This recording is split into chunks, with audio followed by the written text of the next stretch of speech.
a sweet old auntie everybody needs. With a whoop whoop and a boop boop. Auntie that You can't make this up. Now you know that these are some crazy motherfuckers. everybody needs a sweet old auntie. So why even try? Aunties and lives, sweet old auntie. Aunties and ways. Are you okay? Are you okay?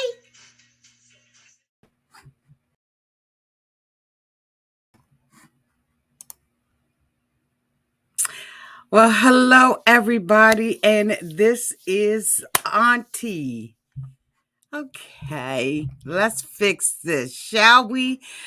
Oh, yes, we shall.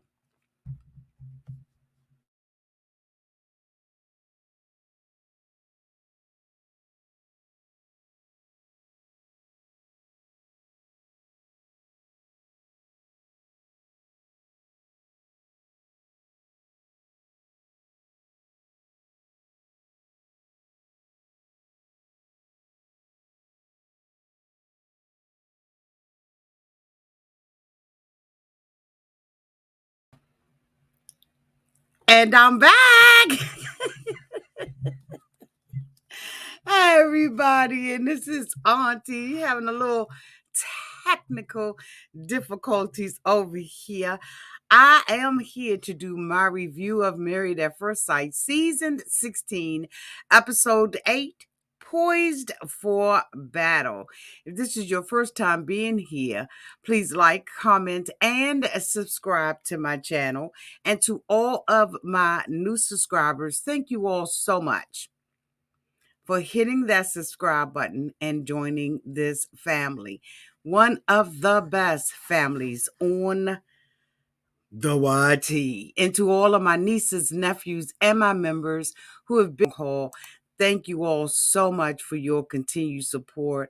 I appreciate everybody's patience with not seeing me for a couple of days. I am, of course, getting another certification. And so I have been inundated in studying and in class.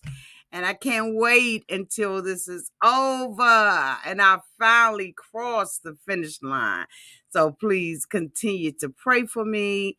And I would appreciate that. Y'all, if I had to rate this episode of Married at First Sight, Season 16, Episode 8, I probably will rate this episode a C minus. So let me know down in the comment section what you will rate this episode of Married at First Sight. I want to say a special shout out to all of my members. Love y'all to pieces. Yes, I do. Yes, I do. So many of you all now. So thank you. Let's get started. Let me bring these mofos up on the screen. We're not gonna be here long. Hopefully we won't be here long.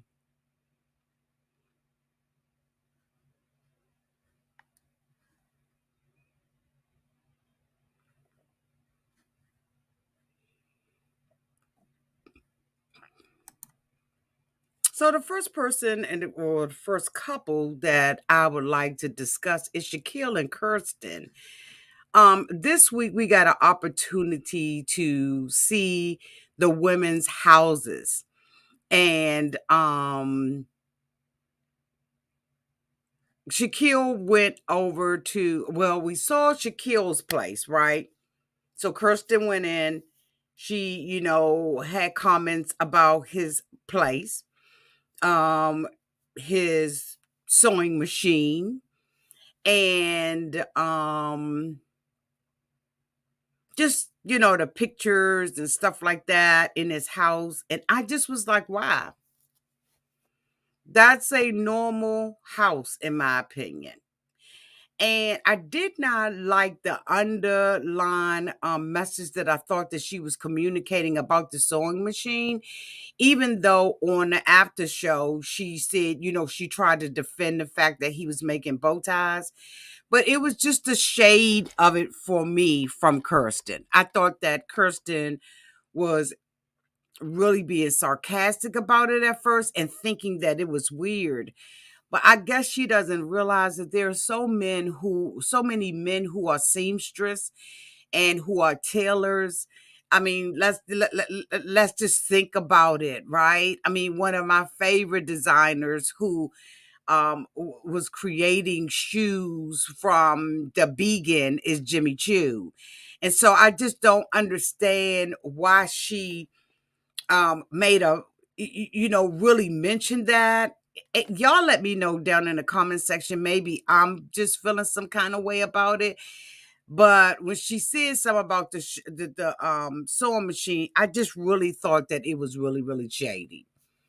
There's nothing wrong with that man having a sewing machine in his house and pictures of his family. I mean, really. I just was like, girl, bye. Kirsten does not like Shaquille. And I don't know what her motive is for staying on this show. I don't know if she's going to be maybe trying to sell something or to push a business. Like, I don't know what it is. But the love of Shaquille is not what it is. You have been with this man now for at least a week or so, and you have not even kissed him yet. So for me, I just feel like she's not here possibly for the right reasons. Or maybe she doesn't want to pay the money back. Now, there have been rumors over the last couple of years that if they leave the show early, that they don't get this stipend or this $50,000. I don't know really where that comes from.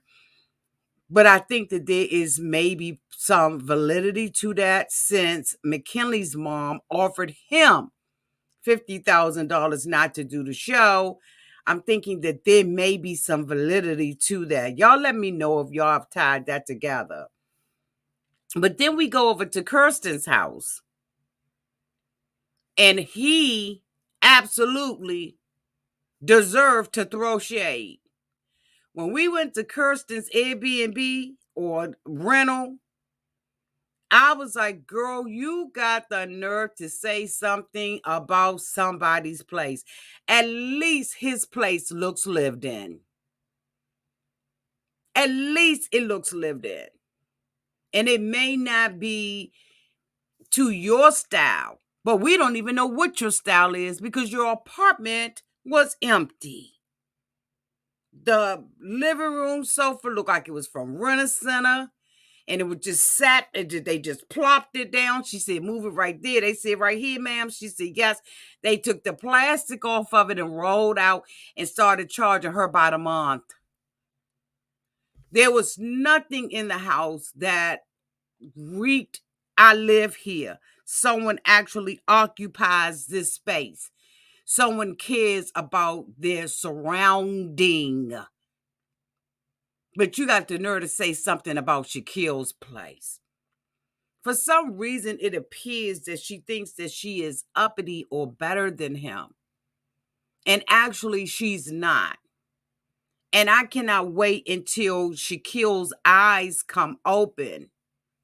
Because right now they shut.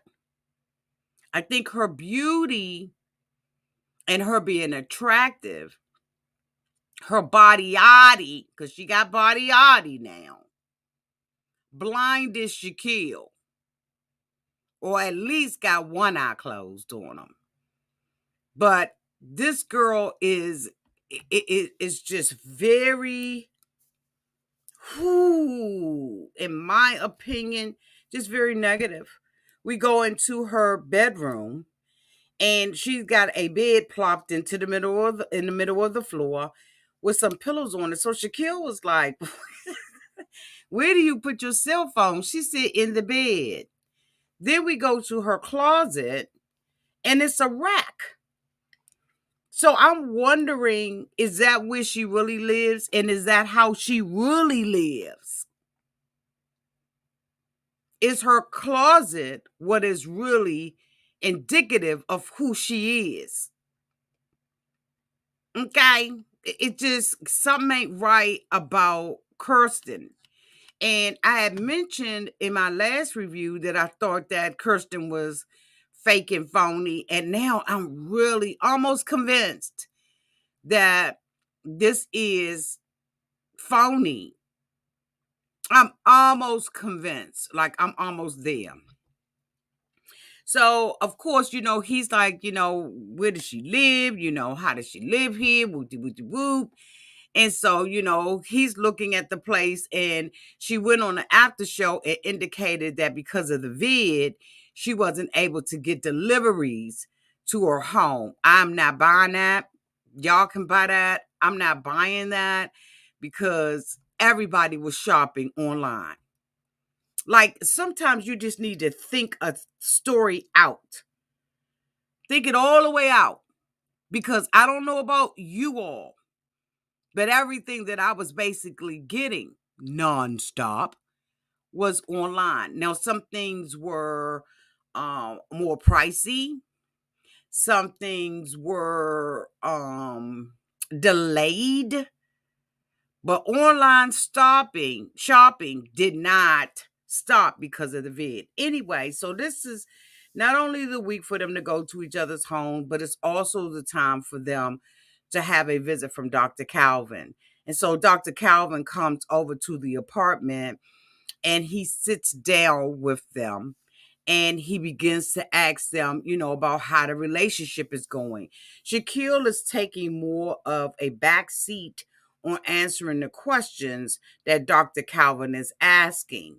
And I'm glad that he did, because one of the questions that Dr. Calvin asked was, is there any intimacy in the relationship? Is there any chemistry going on? And she said, no, not really.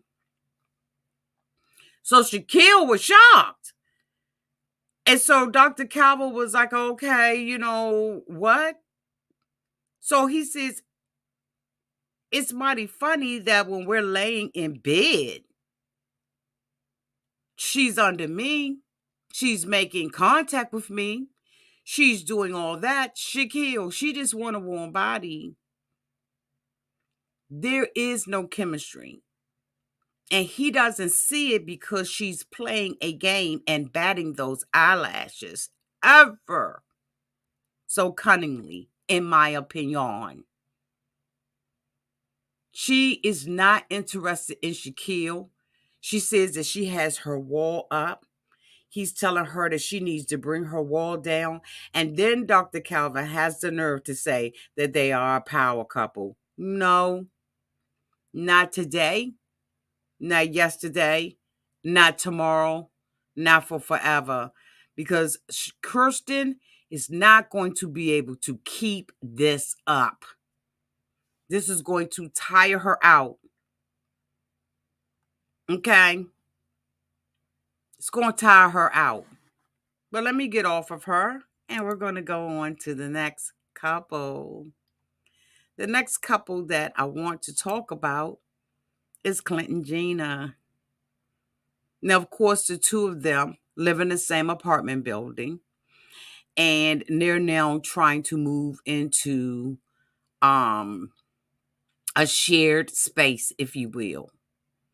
Gina has made a decision that she is not going to move in with Clint. She says that the two of them need to get to know each other better and all that. She is bitter, she's mad, and she doesn't like what she calls a ginger. Gina doesn't like the fact that Clint was like, I want a more athletic woman, because she threw the first stone. And so the stone that she threw, he threw a boulder. And that boulder affected her whole innards. And so now she's at the house indicating that she doesn't want to move in. Clint is saying he does. So Dr. Calvin comes over and he is talking to them, about how things are going and all that, because of course, he gets a briefing of what's going on. So he basically knows when he's walking in the door what is going to happen. So when Dr. Calvin comes in, he already knows that the two of them have had this, issue between them and words have been said. Clint has already apologized, okay, until, he's been like, whatever.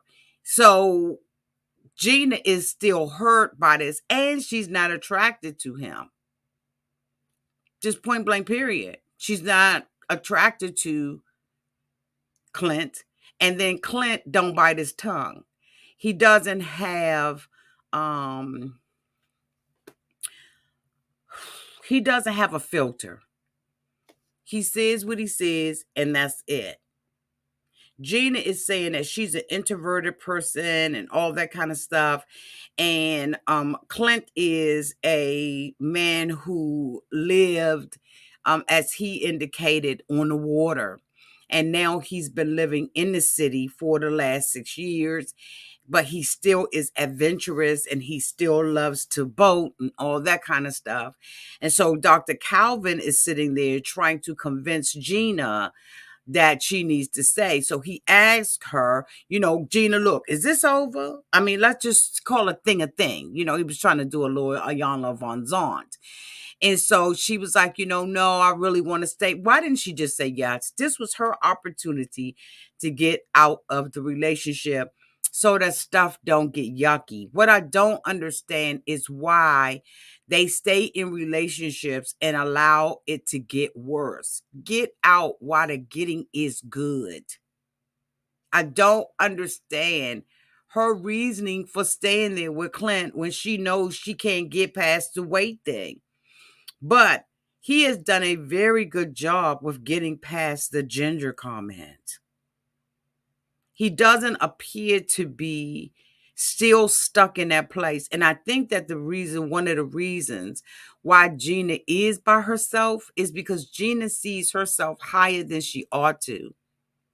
She needs to take it down a peg. And, a lot of times as women, especially when you're single and you're older, you invest everything in your career. And some women don't know how to continue to leave a door open for romance or for companionship or for a relationship. Your whole life is just, in your career. And it's very easy to do that, especially with the older you get, but you still have to leave yourself open and available for love, should love come into your life. You can't stay stuck, and every time you open in your mouth, there's nothing interesting about you. Your whole life is my beauty salon, my beauty salon, my beauty salon. I'm going to open my beauty salon. What do you like? What are your hobbies? What makes you happy? None of that has come out of Gina yet, because Gina took the time to criticize this man's looks and to only look on the outside. And y'all know that you have to look on the inside of a person. You have to allow them that opportunity, and she's just not doing it. And I just like, why Dr. Calvin? I guess they want to keep these people in these relationships for ratings and disregard what the person is saying. I don't think that Gina needs to move into the apartment, because I don't believe that Gina wants to get to know Clint. I think that Clint wants to stay in it because he's stubborn as fuck. But I don't think that even Clint is interested in Gina. This is the weirdest season. I don't know about y'all, but for me, this is the weirdest season that I have had to cover yet. And we are only at episode 8. It's probably going to be 1,000 episodes this season. But y'all let me know what y'all think down in the comment section. The next couple I want to talk about is Chris and Nicole. Chris and Nicole appear to be clicking with one another. Last week, Chris made a decision. Was crying, right, over his dog. And he was upset, and the cameras caught the footage. And it got blown out of proportion. Chris was weak. And for all of you all who know, I have 2 standard poodles. And the other day, my beloved standard poodle, mine, okay, so so we got one dog almost a year after. We got Twyla, and then we got May the next year. And Maisie, of course, you all know, is my dog, and Twyla is my daughter's dog. And they are together all the time. And thank you so much, Tishana Russell, for the $2 super chat. Thank you, boo.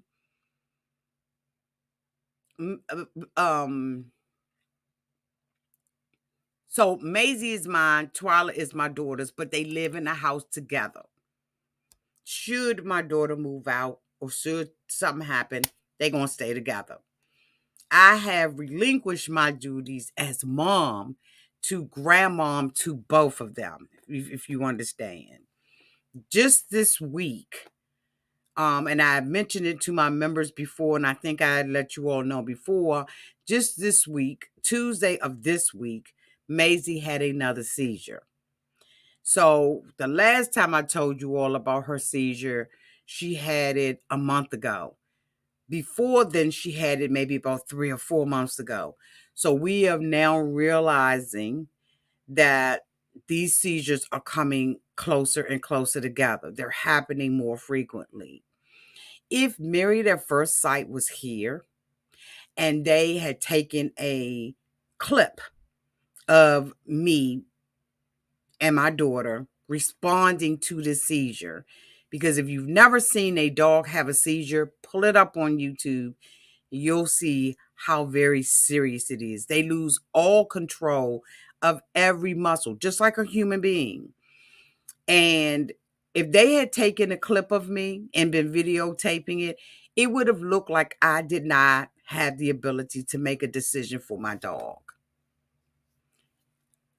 After getting over the initial shock, making sure that she stays safe while having one, the decision was made.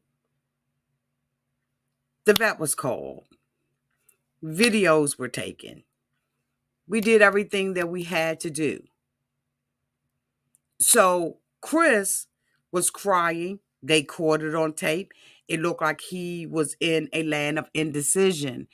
Nicole stepped up and made that decision, or assisted him in making that decision. Just like my daughter stepped up and helped me to make a decision.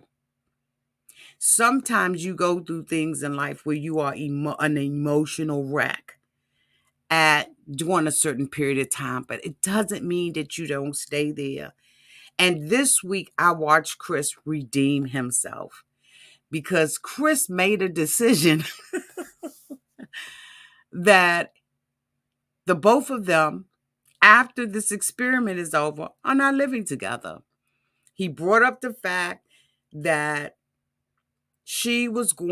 that he did not think that, he wanted to have a safety net. Chris wants to have a safety net that if this doesn't work out, that no one will be homeless. Both of their leases are expiring in June. He suggested that they he didn't even suggest it. He made a decision that the two of them are going to live in separate places. Chris has the ability to make decisions. Period. Nicole had to swallow her tongue and take it because she didn't want to make waves. I think it was a bad decision on both of their part because Chris can't go from being single to being married and living with someone to going back to being single. Why Nicole made that decision with him and allowed that to go, I have no idea. But I think it was a bad decision on her part. She should have stood in there and fought for that, and she didn't. Wrong decision. Just wrong as hell. That's my opinion. Thank you so much, Sunita Barnes, for the $5 super chat. Hey, Auntie, hope you had a good day. I did. Thank you. I passed one of my tests today. It was the hardest class I've ever taken in my whole life. Oh my God, I gotta tell my members about it. Oh my God, it was you talking about your auntie was a wreck today, but thank you so much. I needed that. Yes, I had a great day. Thank you. Thank you so much. The two of them had the dogs, right? We could have had another dog gate like we did last year. The two of them introduced their dogs outside at a dog park.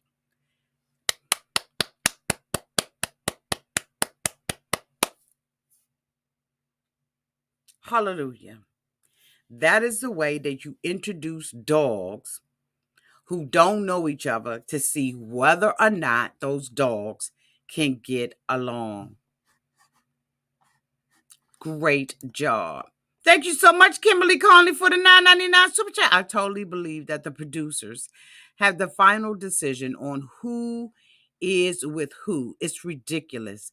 Hi, Auntie. Sorry for being so MIA, but I'm back. How's your fur baby doing now? She is great. She is sleeping. She had the opportunity today to go to doggy daycare with her sister, and she had a fantastic time. They came home, they ate, and they are exhausted. So they are asleep, right? Which gave me an opportunity to take my exam, to finish my final class, to take my exam.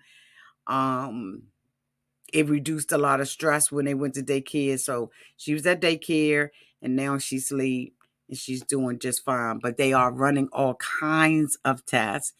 And y'all know that with vets, it is extremely expensive, bitch. So they are running all kinds of tests, trying to figure out whether or not it's something in her liver or something that is frontal, that's in her brain. There are many reasons why she is having these seizures and why they are starting to come more frequently. I have a feeling I know what it is. I just don't. I'm not a medical professor. I'm professional. I'm no vet.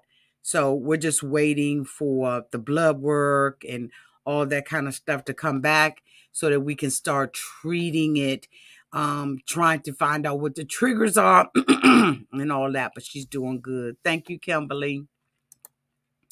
Thank you so much, Damian Wild Fong, for the $5 super chat. Thank you, Boo. Appreciate you. Thank you.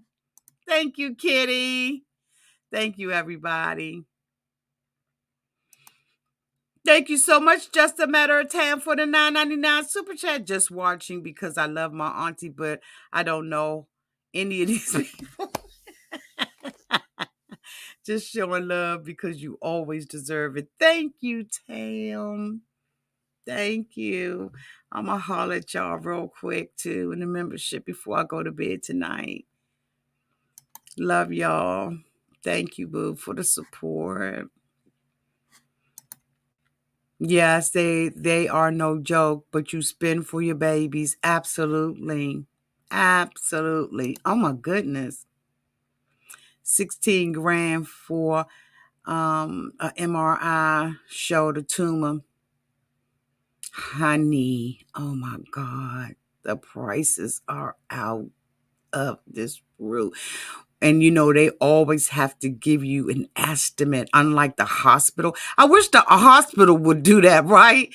Where you can say, well, you know what? I don't want you to use 2 syringes. I want you to use, I wish they would give us an itemized bill and allow us to go down the bill and say, okay, I'm going to pay for this. I'm going to pay for that. I'm going to pay for this and I'm going to pay for that. Okay. But they don't. You get the afterwards, right? They just go ahead and do what they're going to do, and then they bill you. As opposed to the vet, they give you an itemized bill and say, okay, now you tell us which one you going to pay. Okay? It's something else. It's so different when you got doggies. Thank you so much, Beverly Carly, for the 1999 Super Chat, Auntie. We had a beautiful black standard poodle for 15 years. I feel your pain. Thank you, Beverly. Thank you, boo. Thank you. You ain't gonna have me on here crying, Beverly. Paula Me, she said, Chris makes selfish decisions. I absolutely agree with you on that. They are very selfish and self-centered, but she's gonna have to learn. She's gonna have to learn. There's a way to get up underneath your significant other, to gird them up, to support them, to be the woman of influence, to be the Proverbs 31 woman. Like, there's so many different ways of doing that without compromising your own standard. And I think that a lot of women don't know how to do that, right? Because let me just say this: supporting, endorsing your man does not start when you get married, when you say I do. It starts in the relationship. But whatever your relationship is going to be, which Dr. Calvin keeps saying, you have the power to create your relationship and to make this what you want it to be, is totally true. But she's making this be what Chris wants this to be, which is where she's going to find herself in danger. Because you can support, you can endorse, okay, your man, but not to an extent where you sell your own self down the river, or you lose who you are as an individual, especially making such a big investment. Well, they're married, but making a big investment in someone where you don't know whether or not you're going to be there. You got to put up safeguards for yourself. You got to safeguard your heart, right? You have to know where you stand with this person, and you got to really step back and do more looking. See, y'all got me on here teaching. Thank you so much, Tanya B, for the 1999 super chat. From one fur mommy to another, been there. Thank you. Thank you. Thank you. A lot of people don't understand. They become your babies. And they really become your babies because they have no opposable thumbs. So they can't ever do anything for themselves unless they go through a vigorous training. They don't have opposable thumbs. You have to change your whole household if you want your dogs to be able to do things. Now, Twyla does know how to open up the doors. But she doesn't know how to unlock them, right? So, and there's certain things that they can do, especially since they're so tall. But they're always babies because they always need you. They don't get to a place where they can use their thumbs to start handling things or writing and all of that kind of stuff. So thank you. Thank you so much, Damian Wildfong, for the $2 super chat. Do you think Shaq had a weight problem earlier in life? Yes. I think that he spoke about having a weight problem earlier on. I think he did. Aw. MOB, what are you talking about? I'll be signing up. Thank you so much, CC, for the $9.99 super chat. Hello, Auntie. I've been binge watching your shows. I can't believe I've been here for the long haul. Oh my God, your transformation is wonderful. Thank you. Thank Thank you. Oh my goodness. I went back and looked at my old 600-pound life and I said, I had the nerve to be joning on these people. But thank you so much. Continue to binge watch. I'm trying to create playlists so it makes it easier for people to binge watch. I love y'all so much because y'all just love me and I love y'all. Thank you so much, Tasha J, for the 1999 super chat. Hey, Auntie, congrats on passing your exam. Thank you. I watch you so much cackling in my room. My teenagers pass by and say, oh, Auntie's on again. They know your face. You're loved. Hope you have a great weekend. Thank you so much. My weekend will be spent redesigning this office for like the 5900th time. But thank you so much. I really appreciate it. Mary, did something happen with Pamela? She okay?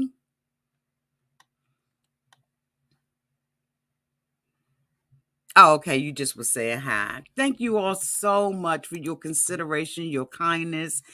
Thank you. Thank you. I got the back. Y'all is not going to have me on here being emotional. I was talking about Chris and Nicole, but let's go on to the next couple. Shall we? Oh, yes, we shall. McKinley and Domynique are sick. Domynique indicated that on the after show that McKinley is Dr. Jekyll and Mr. Hyde. And I'm going to tell you right now, I believe it. I believe he's a nasty son of a bitch when those cameras are not on him. I believe that he takes his digs and his shot. You could tell by how he be hyperventilating and damn near needing a brown plastic bag over his head. I believe he's a nasty mother. I truly believe it. Let me tell you something. Oh, thank you. Thank you. Oh, thank you. I just joined. Hi, boo. You believe it too? I believe he's a nasty mother. I believe it. I believe every word she said about this son of a... Because when she is talking, when they were riding in the car, okay, so they were riding in the car. Thank you all so much for your well wishes for my puppy Maisie. I will always keep you all posted. Thank you. When they were riding in the car and she was talking about his instability or the appearance that he was not stable. Now, there have been rumors that have been out there on the streets that he has been traveling behind this show. Allegedly. Thank you so much, Terry Lynn, for the $5 super chat. Thank you, boo. Thank you. Oh, look at your puppy. Oh, Terry Lynn, how cute. Oh, perfect. That baby's perfect. So when they were riding in the car and they were having this argument and she was, really saying, so how can you be living in someone's home, in the basement of someone's home, not committing to an apartment, a house, or anything like that, but yet you commit to a marriage? She was expecting him to have more than he did, or what it appears that he has, right? So when they were in the car, you could see the anger that was building up in him. I don't know if y'all could see it, but I could see that he was pissed with her. And she is the type of person that will continue to dig and dig and dig. Like the Bible says, a nagging woman is like a man sitting under a tin roof and it's just dripping on the tin roof. That's how the Bible defines a nagging woman. So she is just nagging and going on and on. And he is saying, nothing on screen really. He's just like, okay. So they go to her house, and I'm not impressed. And I thought that the way that she went into her house was also a way of her communicating, you ain't got, let me take you to my place and let you see my place. And when he was unimpressed, she got mad about it. But they do a tit for tat now, because they in a war that they don't want us to see. She is tit for tatting him. He tit for tatting her. He went in there. He was like, okay, ain't much to see. You don't have a space any bigger than my own. I think what she was looking at was the fact that he was like living with his friend's family, but the friend's family had a place, an apartment inside of their home, right? Like which I'm thinking about doing to my garage. And she feels like as long as I'm in an apartment building, then I'm one step up here. But really, Domynique is very immature. Now, did I expect MacKinley to have more? Absolutely, I did. But when he said that he was into selling that stuff, I was like, okay, so he got papers. Dr. Calvin confirmed it when they were talking, having a discussion. He said he ain't broke. So Dr. Calvin knows what his salary is. But Domynique is mad because she feels like she has to push him. So Domynique indicated that off screen, MacKinley was saying, I'm mad at the judges. I mean, the counselors, because they didn't give me what I wanted.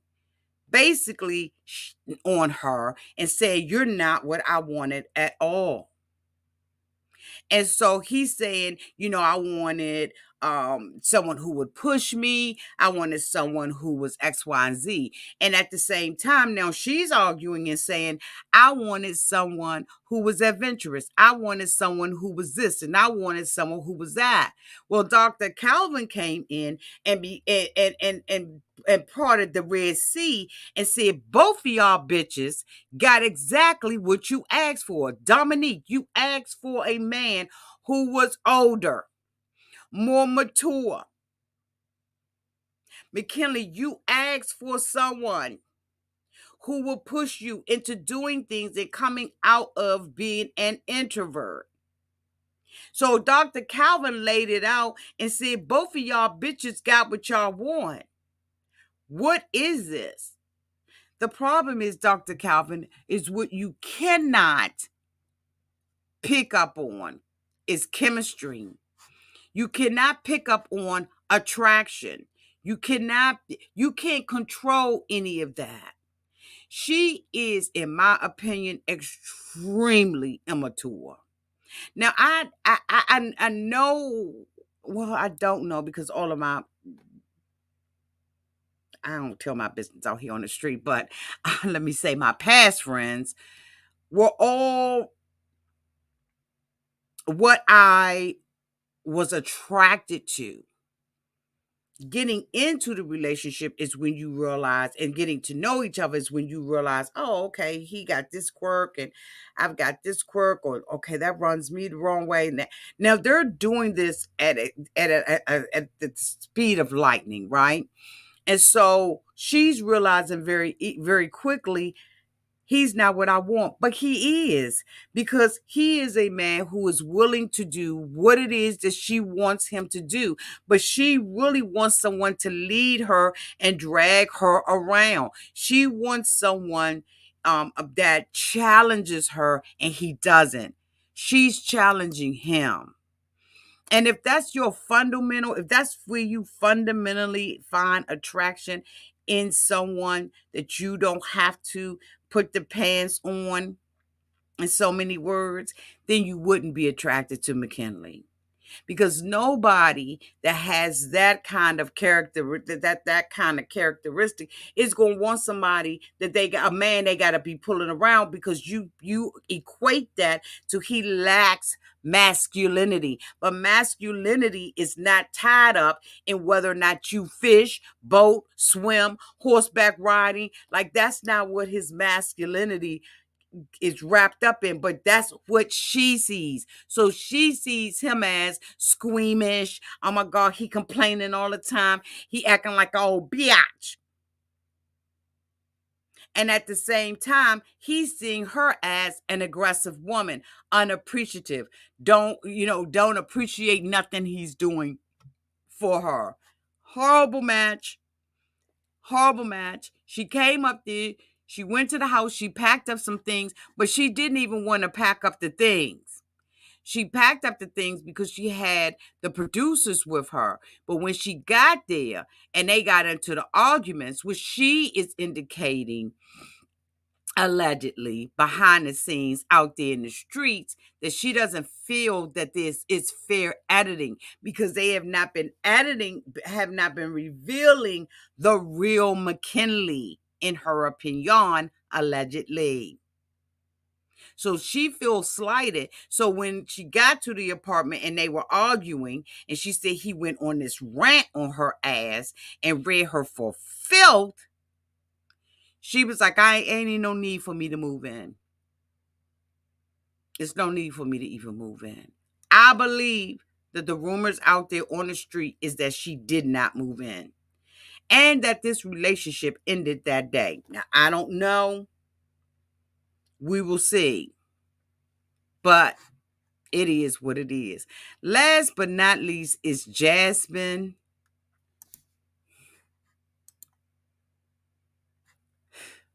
and Arris. Jasmine.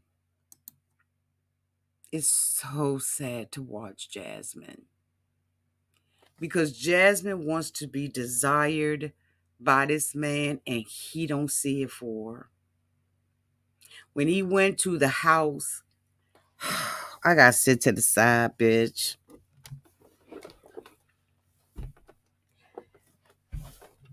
When he went to her mom and them house and he saw the dogs. We ain't even gonna talk about how the girl living. We talk about the dogs. He imagined not being a dog owner the worst. He imagined dogs being everywhere, probably poop and pee everywhere. He just imagined, coming in there and, just dogs jumping on them and all that. He imagined all that kind of stuff, which I would have too. I did too. I did, I know she, breeds dogs, but whatever. She had it very neat, very welcoming. Now, I didn't like them dogs' crates being on top of crates. Now, that was weird AF to me. But you do what you do. Her dogs, of course, are not going to the house. She had the puppies, and then she had the mama. And the mama was a labradoodle. No, yeah. And so were the puppies. So he actually held one of the puppies and was rubbing it. And just the simple fact of him rubbing the puppy, she loved him more. She is just extremely, y'all, and I know y'all gonna dog me out. I don't even give a damn. When he said that she sees him as a 12, he ain't lying.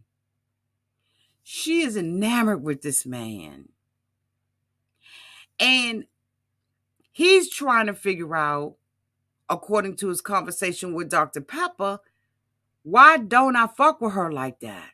Usually when I go on vacations in Jamaica and stuff, I'm damn near doing videos. I'm wilding out. But with her, I don't feel this way. I feel more of a friendship or a kinship than I do a relationship with her. But she wants, thank you so much, Rachel, for the $1.99 super chat. Arris looks like he gets monthly Botox injections.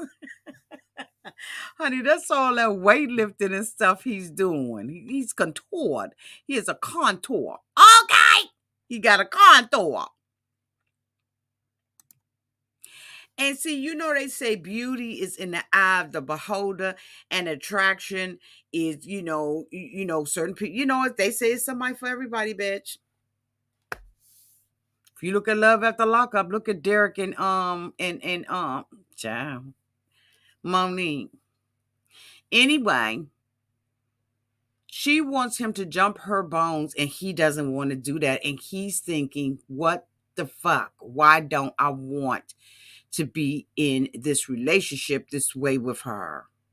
Dr. Calvin is, it is trying to keep them together and trying to tell him, do little small intimate things. If you're not attracted to somebody, it don't make a difference if I hold your hand, rub your hand, or set your hand on fire.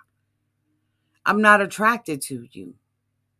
And I know that they're looking at Jasmine and feeling sorry for Jasmine because she got them little cute little puppy eyes. But bitch, it's just not working with him. And when Dr. Calvin told her to tell Arris what it is that she liked about him. She said she liked his strength. She liked the way that she liked his honesty. She liked the way that he treated her and all that. But when it came down to him saying what he liked about her, it was all about her career. There was nothing intimate, nothing about her as a person, as a woman. And that's how she's feeling in that bed, like not a woman. Because he didn't say, I like her. I like the way that she smiles. I like the way that she, makes me feel when she does X, Y, Z. Everything was superficial. She's a cheerleader coach. I love the way that she, handles the kids. She's into different she has, 7 income sources. She's got her hand into it. Was nothing about her as a woman. Nothing. And she's trying to not present that to him. But of course, with them getting to know each other, this is the only thing he's gravitating to. He even made a comment, y'all, at the end and told Dr. Calvin, if I had a week to live or whatever, or if I died and I had children with her, I know she would take care of the kids. That's looking at her like a mom. That's looking at her totally not, I'm going to miss her touches. I'm going to miss the way that she laughs and she giggles. I'm going to miss the way. Nothing like that. Everything was about this girl's career and who she is to the public, but not who she is in private. And I was like, it's so fucking sad because she absolutely is attracted to this man. She's attracted to him personally and professionally. She's attracted to the way that he takes care of his body. She's attracted to all that. She wants to be a wife. Do y'all know that on the show last week that she revealed?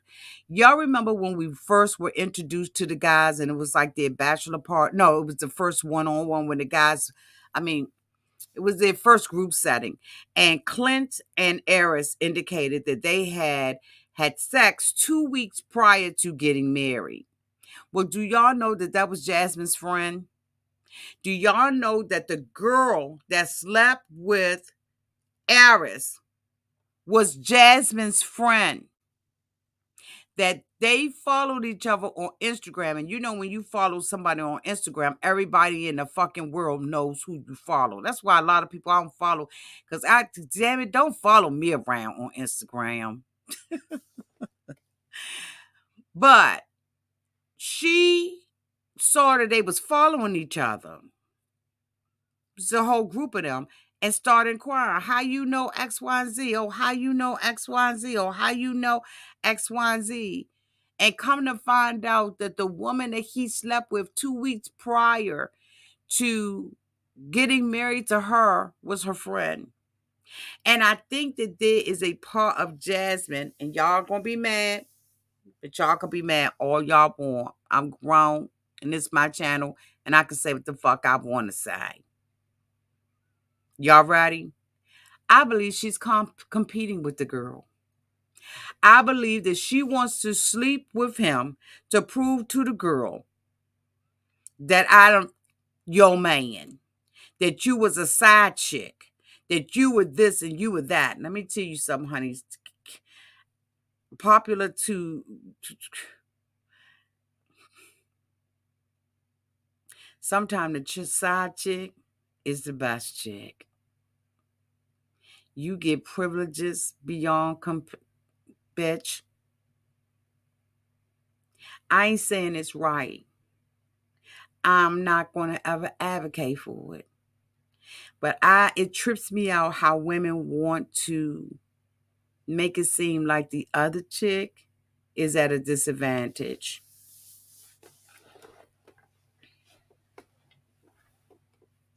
Bitch, you got to wash his drawers.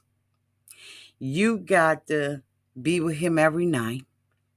You got to deal with the that comes when, and when I see him, I'm on vacation. Y'all go ahead and cuss me out in the comment section. I don't give a damn. But I'm telling you, sometimes being that woman on the side does come with some benefits. And I think that Jasmine is doing this to say to the girl,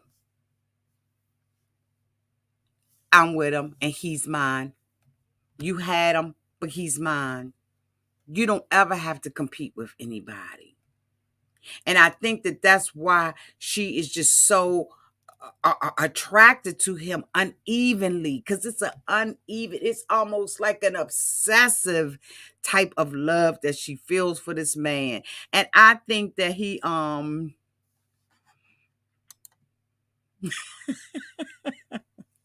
not talking about for the now, I'm talking about for the y'all know I will be bad out here, but I'm trying not to.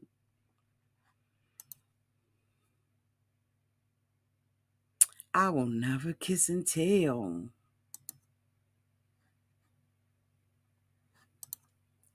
Like she's trying to prove something. Stacy, LA's laughing Buddha. Yes, she is Tanya B. She's cringy. Then a mother. Absolutely. Short term. Short term. Short term. I'm not saying I advocate for it, okay? I'm just giving you some real stuff. Look, I've been around the world and yeah. I don't want your baby. I don't know where. I don't know why. Why he won't stay away, but okay, anyway.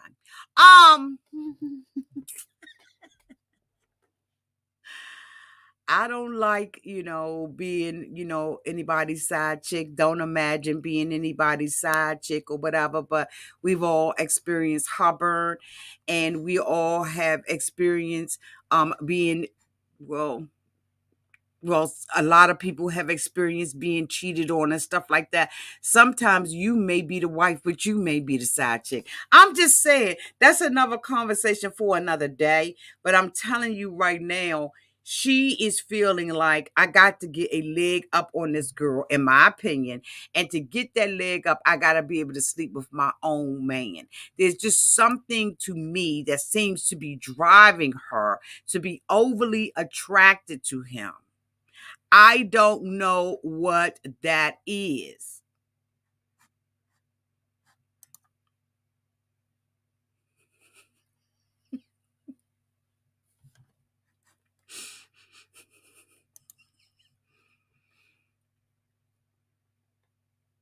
Okay?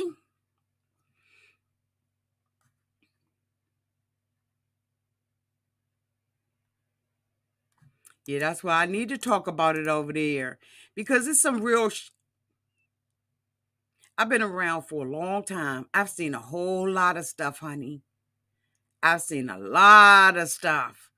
I have watched people go through things, and I'm like, bitch, I am learning from the example. I will not be the one, but I will learn from your fucking example. And some things we just got to be truthful about.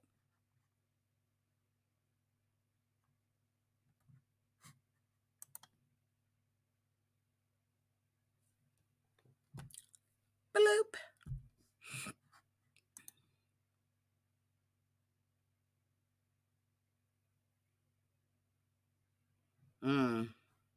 But if you a side chick, why would you get a ring? If you a side chick, you need to get a house. I mean, you need to get, properties. If you a side chick, a ring ain't never kept nobody from cheating. A ring ain't never made nobody marry you. If she a side chick, she need a house. She needs some real estate. What the fuck? Thank you, Amber.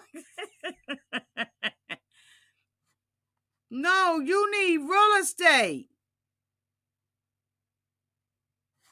Without his name on it. Y'all don't get me started on it. We gotta talk about it in the membership. You need real estate. Nothing less, nothing more. Real estate. Your wife ain't got to know that you gave me the $100,000 on that condo. Your wife, she ain't got to know that. That's between me and you. That's between me and you. And I'll never tell her. But when I go in there and I got my legs, you know what I'm saying? Again, I ain't advocating. I'm just saying, if you going to do it, get some real estate.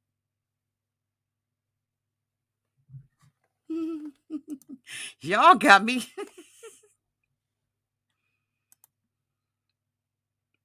Okay. But I have been around some people that I know and have been associated with where the wife was a side chick and did not even know it. They had no idea that they were the side chick. No idea that they got a full-fledged, like you got some people who have had full-fledged fucking families. Families. And they married. I remember a long, long time ago, then I'm going to get the hell up off of here. I remember a long, long time ago when I was working. Golly, I had to probably been, damn. It was like, y'all remember the Marion Berry Summer Youth Program? If you in DC, you know about Marion Berry Summer Youth Program. And I remember one of the ladies in one of the offices, because you worked a little program for the summer, then you take your ass back to school. And I remember being very young. I know I had to been about 16, 17 years old. And there was a woman that I was working with. I won't say her name, but she had two daughters by this dude. Two daughters, a house, cars, animals, and everything else. And he was married. And it wasn't until he died.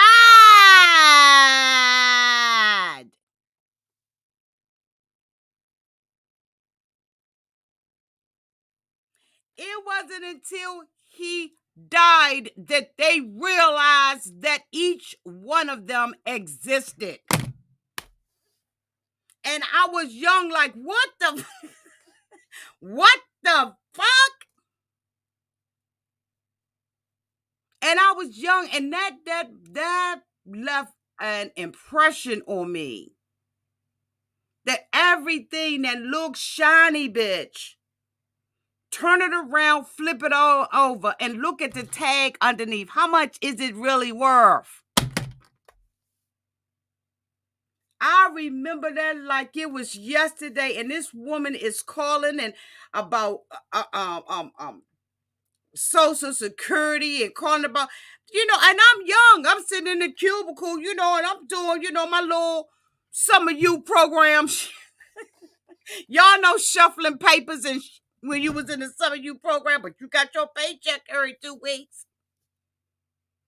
And I'm sitting there listening to all of the stuff that the women are saying in the office and all of, and she didn't know the wife existed. And guess what? She was at the point where she had been with him, and it was almost to the point she was with him so long that they were common law. Thank you so much, Andrea Simpson, for the $2.99 super sticker. Thank you. They were fucking common law. That's how long she was with him and how old their kids was. And neither one of their asses knew about the other one. Bitch. She just need to go ahead and give it up with him. Y'all, thank you so much for y'all support, letting me rant tonight, letting me talk about things on a different level. I see we got to start Auntie's Advice channel for women back up again because, honey, we need to talk about some things. We need to talk about some things. Some things are right and some things are wrong. But it doesn't mean that don't happen. And it don't mean that you don't need to know about that.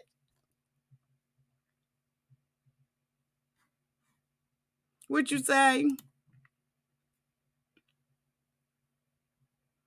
Okay.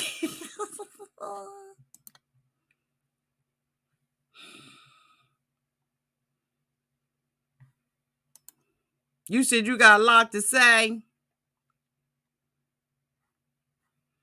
Yes, because I'm trying to tell you. I've been around the world and I don't want your baby. I don't want nobody else's man. That's for damn sure. But I love you all. Thank you all so much for listening to this rant. I'm going to change this to a rant. Thank you to everybody who super chatted me tonight. Thank you so much to my moderators who always keep the chat nice and safe for everybody. Yes. Yes.